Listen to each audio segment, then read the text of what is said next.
Hey everyone, today we're going to be covering how to prepare for the interview day. You've done a lot of preparation up until this point, and now we're going to actually get those steps correct for you to nail that interview. This is step 5 in a 5-step series of how to interview and prepare correctly to nail that position.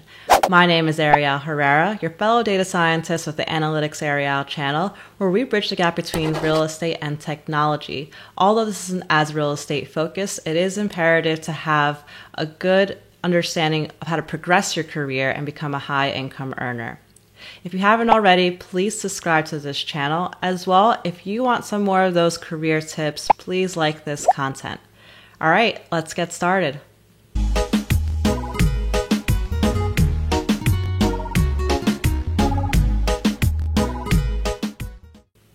So right now I'm on the interview template, the guide that I created to prepare for an interview, and it covers the 5 steps that we talked about: the STAR method, tell me about yourself, behavioral questions, technical questions, and now the actual preparation. If you haven't watched the previous videos, I highly suggest you do, or at least brief this template before you jump into the preparation piece. This is a living and breathing document where you'll be able to actually put your own examples for each of these 5 steps, and you could reutilize this for future interviews. Not only saves you time, but it also gives you a good understanding as how you've progressed throughout your career, as well as what skill sets and questions get asked for your specific domain. And this is coming from the Balanced Careers. They summed it up really well. They talk about here how job interviews can be very nerve-wracking. However, if you're an extrovert, you just love meeting new people, this can be something that's very exciting as well. So how do you handle this pressure? And the best way to do it is using a checklist. So just as a background, I used to be actually a lot more introverted when I started interviewing back in my high school days as well as in college.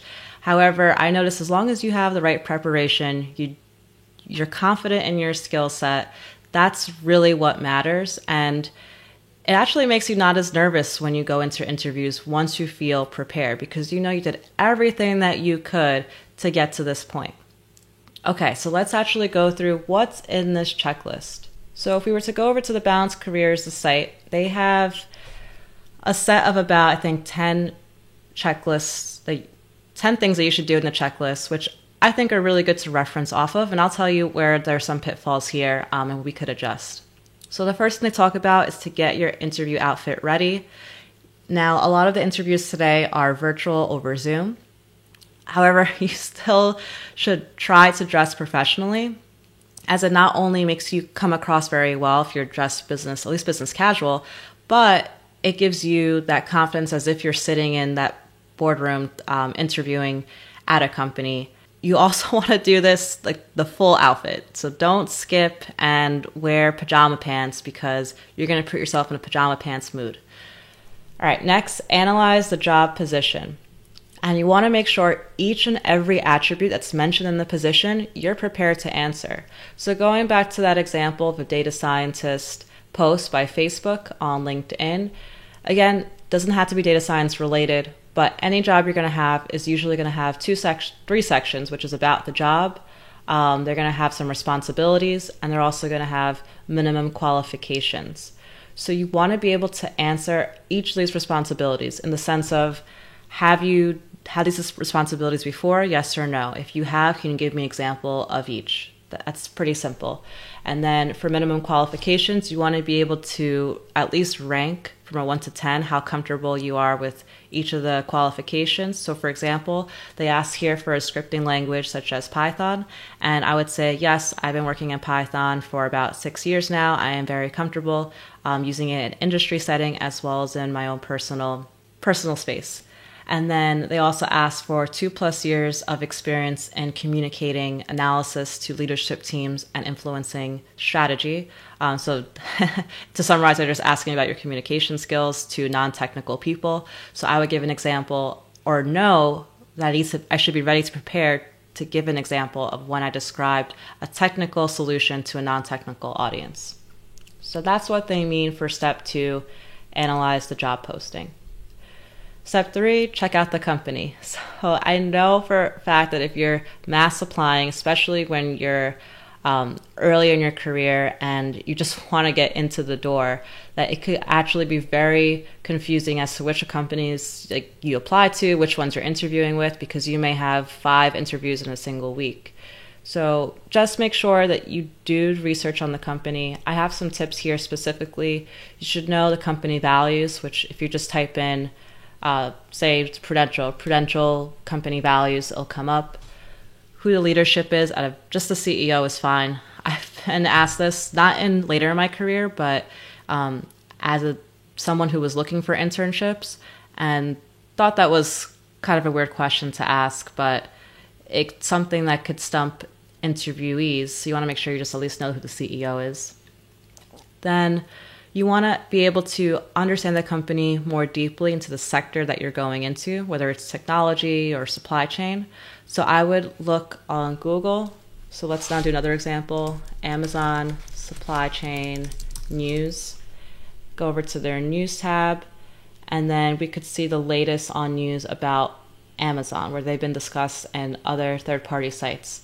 And this is good because we could reference this to the interviewer if they ask, oh, what have you read about our company? What do you know about our company? You're not just reflecting what's on the webpage, those values, but what's actually current for the company, which is good. Next, I also like to watch at least one YouTube video that comes from the company itself. So Amazon, core values, YouTube. There should be at least some produced by YouTube. Or sorry, by Amazon itself. And then they usually talk about, leadership principles or what a great company culture it is. And then you could say, why do you want to work here? One of the reasons, I referenced doing some research, I watched YouTube videos produced by Amazon as to why the employees love working there. And I really felt that connection as to wanting to be a part of a team environment. And that's why I'm interested in this role. Something along those lines. But it's really cool because you're pulling from a reference. So it shows you do research. Now, the next one is, they say, connect with your company contacts to get a good referral. Now, I guess this all does depend on what industry you're in. But for the most part, I'm aware of people wanting to move from their job without others in their current role, current company, knowing that they want to leave. So I'm not sure how relevant this is. A good thing that you could do to replace that is you want to make sure you network with the company's employees. So for example, say if I was going for this position, one of the things that I want to do is see if I can get on the phone with someone who is also a data scientist at Facebook. It shouldn't be for this specific team, but just in general, so I can understand what is it to be a data scientist at Facebook. What is the interview process like, and what do they like about their role? Now, if you have a LinkedIn account, what makes it really easy is you could see your connections of who actually works here. And when I was looking for internships and full-time positions back when I was in my undergrad, I would utilize this a lot to see, who was an alumni. I would see a lot of people for different companies, at least one from Rutgers would be there, and that would allow me to at least have that bridge when I message them and say, hi, I see that you're a Rutgers alum and that you work for this company. I have an upcoming interview. Do you mind meeting for 15 minutes? Or if it's in person, you could say, do you mind chatting over coffee for 15 minutes? So that's your way in. And don't be discouraged if people don't answer you on LinkedIn, because it's nothing against you. It's just people are busy. Now, the next thing you want to do is practice answering your questions, which they say over here. I think that's an obvi. Now we have our template, so we have a set of questions, things that we want to hit. So it's really easy for us to be able to go over that before the interview. And I don't think you should actually practice too many questions the day of. The day of, maybe just practice your tell me about yourself and keep just at that level, because you don't want to overwhelm yourself when you're on the day of the interview. So the next thing you want to do is work on your interview technique, which is essentially just the STAR method. And the goal here is that you're answering these questions without rambling and you're getting to the point right away. Next is to brush up on your interview etiquette. Some good tidbits here are to have some good small talk ready to be talked about. So say if it's in person, maybe you're waiting for another interview to finish and the interview hasn't started yet, but you already met the interviewer. Make sure there's no awkward pauses. Or if it's virtual and it's a panel and you're waiting for some others to join, you could also do some small talk there. This just makes other people feel very comfortable. As well, make sure you have a notepad with you so that you could take notes. Now, moving on, they do say you should get directions and arrange transportation, which, again, a lot of us are doing interviews right now virtually, so this isn't as relevant. But what is imperative is that you are prepared virtually. There are no excuses. No, oh, my Wi-Fi just went out. You have a phone, you can hotspot yourself. Or my camera's not working. I mean, hook it up with your phone, do something. There's no reason why you shouldn't be seen on camera. So make sure that you're fully prepared. And to make you more comfortable, what you could do is the night prior, usually whatever virtual thing that they're going to send you, whether it's Zoom or WebEx, you can practice it beforehand. Or you can ask a friend, hey, do you mind just jumping on a call with me virtually on like Google Hangouts just so I can make sure everything's working. Now they mentioned also 2 last points, bring the right things, which I think we mentioned, bringing like a notepad. And I like this one, send you a thank you note. Now, it's really imperative to send within the 24 hours a thank you email. You should ask the recruiter for the emails of the interviewers. If they don't give you that, usually the recruiter, if they're not a third-party one, but they're from the company, their last part of their email will be the company's email, and then you could just infer what those other people's full names are based on looking them up on LinkedIn or from what they told you, and then send those emails out. Do not send a letter that's so old school. Usually they have that decision within the first 24 to 72 hours. Your mail would not get there on time, so don't do that. And then lastly, additional tips from me. So know what to say if you don't know what to say. And what does that exactly mean? It means the interviewer is asking you a question and you don't know the answer right away. It could be that you're just in your head and you need a couple more seconds to think about it, or you just don't know it at all. So first, I would ask the interviewer to just repeat the question, because this gives you at least like a 5-second buffer in order to think about what the right answer is. And then I would restate the question yourself too, one or the other, so that, again, you're giving yourself that 5-second buffer. If you don't know what to say, at the very least, so say if you don't have that skill set, or again, remember from previous episodes, you want to make sure that you're going to be honest. So you could state that you don't have the skill set, however, you are confident enough that you can learn it at a rapid pace. And then you could always reference a time where you didn't know something at work, but you learned about it really fast. Next, make sure when you ask questions to the interviewer at the end, they say, do you have any questions for me? Always ask questions about the interviewer themselves.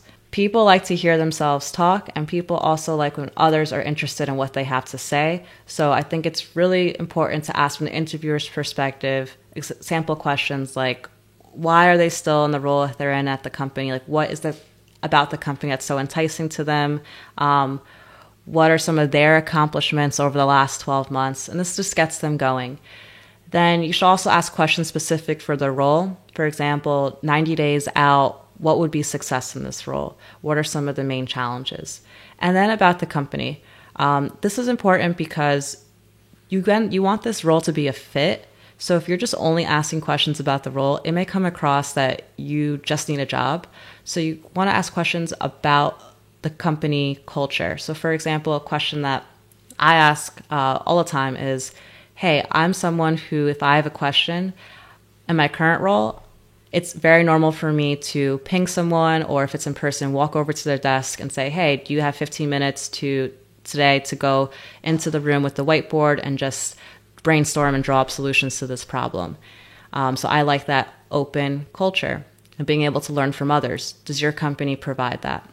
And that really gives a good sense for the interviewer of what you're looking for, not just in a role perspective, but also culture fit. Next point, always ask about next steps. It's a very strange if For example, say if you went on a date and you went on a date at the end, you just said, okay, bye. No, you usually talk about, well, when are we going to meet again? Where are we going to go out for drinks next time? You just some type of continuation. So make sure you show that interest by asking for next steps.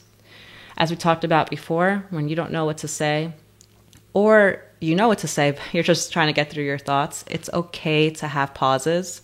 It's actually not as long as you think it is. So in your head, it may seem like eternity until the next moment you speak, but it's only like 3 seconds that have passed. And lastly, this is very important, handle rejection very well. So maybe you made it to the final round, but you don't get the position. And that's okay, because at the least, if you did all the research and preparation we did here, you're set for the next role that comes at you. And second, you did everything in your power to get you ready for this interview. And lastly, not every company is a fit. You had to remember that maybe you really wanted this role, but if you weren't a fit, then you get into this role and 30 days in, you hate it. It's actually worse in that sense than if you would have just kept applying. It's a fit on both ends. You might not be a fit for the company, but they may not be a fit for you. I've had interviews where it's been like final rounds where I'm interviewing with multiple people, and if in just the first one, within the first half hour, I already know that I'm not a fit for the company, that I don't like their style. And it's good that at least you can get that outright rather than struggling in the position. Just know as you follow all these steps, you're definitely going to achieve success. And if you want to see more content like this, please subscribe and like this video. Thank you so much.